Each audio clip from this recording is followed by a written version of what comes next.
is Jeff Quam, and I grew up in Laguna Beach, California. And I was born in July 11th, 1952. And my mom grew up in Laguna. My grandparents came there in the 20s when the crash happened. And my uncle had a farm out on Laguna Canyon, so Bruce Schweitzer. And so that prompted my grandparents to come out. My dad was a medic during World War II, and he promised to come back and marry my mom, who was a local in Laguna and had grown up there. So my dad was from Minnesota and didn't know anything about surfing, nothing. They thought that they were all very conservative. They were VFW members, very conservative, and when the hippie population moved into Laguna, it really changed, it threatened their sensibilities. So surfing was viewed in that group of being counterculture, and he refused to let me surf till my sister married the lifeguard captain, Eugene DePaulis, my oldest sister, and the guys that were his buddies, all lifeguards, cornered my dad during the after party, cornered my dad and said, "We're not going to let Jeff fall into the hands of those guys," because they didn't really, they were more conservative also, and they were not part of the drug culture. They were lifeguards, so they had to be in shape, and certainly there was alcohol use, but the drug use was not deemed acceptable. So they told my dad they were going to look after me, and at that point he said, "Yes, you can surf now, Jeff."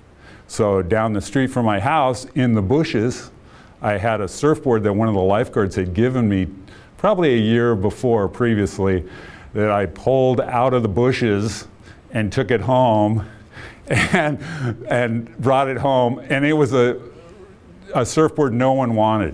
Everyone was riding long surfboards at that time, 11 feet, 10 feet.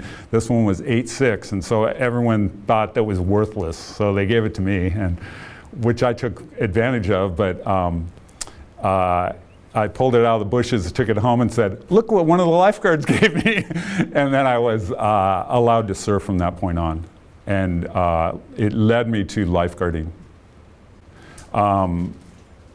Because the guy that took me surfing, my dad was working all the time. I barely saw him. I had many brothers and sisters. I had 14 brothers and sisters. So he was working all the time.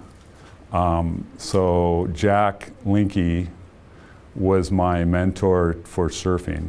And at that time in Laguna, Jack didn't grow up there, he just was lifeguarding there and was a terrific athlete. He saw value in what my family values. He said I would come down to the beach every day at St. Anne's, where I was his junior lifeguard, and I would set up chairs, set up umbrella, become the beach boy, so to speak, for my family, and make sure everyone was taken care of, and then I would go out surfing and spend literally every moment of the day in the water. He said I never came out. I'd come out, stuff down my peanut butter and jelly sandwich, eat my banana, and maybe drink a little water out of the hose from the Riviera Hotel, and go right back out in the water, and spent many hours in the water there. But he would take me surfing every morning before work. We'd get up early, as early as we could get up, go to Salt Creek or San Onofre, and then every night we'd go surfing too after work and then come home and just literally just drag home and pass out. So Laguna was fairly sheltered, and the surf wasn't that good all the time. So Salt Creek here was like a whole nother world. Trestles down in the south part of San Clemente was a whole nother world, because the surf was so much better for surfing. Laguna has its days, but it's far and few between sometimes. It could take months. So that was like a whole new world, and there was no buildings around, and it was much more rural than it is now, where it's built up and there are people right down on the coastline. It was open. Salt Creek, you couldn't see any homes. There was no hotel. The harbor wasn't built.